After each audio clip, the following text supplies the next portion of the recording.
दोस्तों, भोलेनाथ और पार्वती के साथ साथ राधिका और दिव्यम भी अब एक हो जाते हैं, क्योंकि दिव्यम जिस मंदिर में पूजा करने के लिए गया होता है उसी मंदिर में पहले से ही राधिका आई होती है और भगवान भोलेनाथ के प्रार्थना में लीन रहती है। तभी वहां पर दिव्यम पीछे से जाता है और राधिका को देख के पहचान जाता है, ये तो मेरी राधिका है जिसके लिए मैं आज तक तड़पता हूं। दिव्यम राधिका को देखकर अपने आप को रोक नहीं पाता है और राधिका के पास चला जाता है, और राधिका का तो यह दास्त ही चला गया है जिसके कारण राधिका दिव्यम को पहचानने से इनकार कर दे रही है। दिव्यम यह बार बार राधिका को समझाएगा कि मैं तुम्हारा पति हूं और कुछ सालों बाद तुम मुझसे बिछड़ गई थी, लेकिन राधिका को इसका कुछ भी अता पता नहीं होता है और वह दिव्यम को अनजान समझ करके उसे उसके पास से जाने के लिए बोल देती है। दिव्यम भी पूरी तरीके से शॉक्ड हो जाता है और वह सोचने पर मजबूर हो जाता है कि आखिरकार यह तो हूबहूब राधिका जैसी ही दिख रही है, तो आखिरकार यह राधिका ही तो नहीं है, या फिर राधिका की हमशक्ल,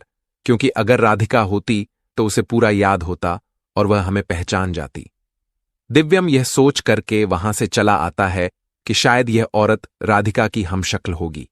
लेकिन दिव्यम के मन और विचार में यह बात और राधिका का वह शक्ल बार बार चल रहा होता है कि वो औरत कहाँ रह रही होती है। इसीलिए दिव्यम उस जगह पर फिर जाता है और वह जगह तलाशने की कोशिश करता है कि वह राधिका मुझे फिर से दिखाई दे, ताकि मैं उससे पहचान पाऊं कि यही मेरी राधिका है। वहीं दूसरी तरफ बंसल भवन में भी राधिका अपने लड्डू को खोजने के लिए चली आई थी और दिव्यम की दूसरी पत्नी उसे देख ली थी, और राधिका को देखने के बाद उसको यह पता चल गया कि इसका याददाश्त अब खो चुका है, जिसका फायदा दिव्यम की दूसरी पत्नी बहुत ही अच्छे से उठाती है और यह बात सभी परिवार वालों से छिपा देती है कि लड्डू की मां राधिका है और राधिका इस घर में आई, क्योंकि वह जानती है कि अगर यह बात पूरे परिवार वालों को पता चलेगा तो पूरा हंगामा हो जाएगा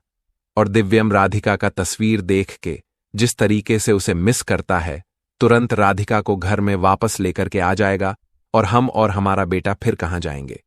लेकिन दोस्तों, अब आगे आने वाले एपिसोड में यह देखना काफी ज्यादा इंटरेस्टिंग होगा कि दिव्यम राधिका को देखने के बाद उसको दिव्यम को पता चला राधिका के जिंदा होने का। जी हां दोस्तों, सीरियल मन अधि सुंदर में आ चुका है धमाकेदार ट्विस्ट, जहां अभी तक पूरा बंसल नवाज इस बात से अनजान है कि राधिका जिंदा है और उसकी एक 5 साल की बेटी भी है, तो वहीं दूसरी ओर दिव्यम और लड्डू में बढ़ रही है दोस्ती। लेकिन अभी तक दिव्यम को यह नहीं पता कि लड्डू उसकी अपनी बेटी है। जी हां दोस्तों, जब दिव्यम लड्डू को अपने साथ अपने घर लेकर आएगा तो वो साथ में राधिका को मैसेज करके उसे अपने घर का एड्रेस भी दे देगा, ताकि राधिका को लड्डू की फिक्र ना हो। अब राधिका जैसे ही बंसल नवाज पहुंचेगी तो उसे ऐसा लगेगा कि जैसे वह इस घर में पहले भी आ चुकी है, पर इससे पहले कि दिव्यम और राधिका एक दूसरे को देख पाते, उससे पहले ही रागिनी राधिका को देख लेती है। अब पहले तो रागिनी राधिका को जिंदा देखकर बहुत ज्यादा हैरान होती है, लेकिन उसे यह नहीं पता कि राधिका अपनी याददाश्त खो चुकी है और उसे 5 साल पहले की कोई भी बात याद नहीं। अब यहां लड्डू को देख रागिनी को लगता है कि शायद राधिका ने दूसरी शादी कर ली है, पर रागिनी यह भी जानती है कि अगर आज दिव्यम ने राधिका को देख लिया तो मेरी इतनी सालों की मेहनत बेकार हो जाएगी। अभी के लिए तो वह किसी तरह से दिव्यम और राधिका को मिलने से रोक लेती है, पर जब पूजा के लिए पूरा बंसल नवास मंदिर जाएगा तो उसी मंदिर में राधिका भी आई होगी और यहां अब फाइनली दिव्यम राधिका को देख लेगा। लेकिन इससे पहले कि दिव्यम राधिका तक पहुंच पाता, उससे पहले ही राधिका वहां से जा चुकी होती है और यहां रागिनी दिव्यम से यह कह देती है कि जरूर आपका वहम होगा, भला राधिका यहां पर कैसे आ सकती है, वह तो 5 साल पहले ही मर चुकी है। अब यहां रागिनी यह समझ चुकी थी कि अगर उसने जल्द ही राधिका का कुछ ना किया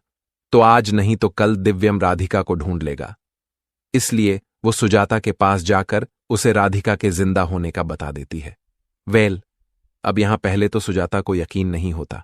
पर जैसे ही रागिनी सुजाता को राधिका और उसकी बेटी लड्डू दिखाती है तो सुजाता के पैरों तले जमीन खिसक जाएगी। दोस्तों, अब देखना इंटरेस्टिंग रहेगा कि क्या इस बार सुजाता और रागिनी मिलकर दिव्यम और राधिका को एक होने से रोक पाएंगे, या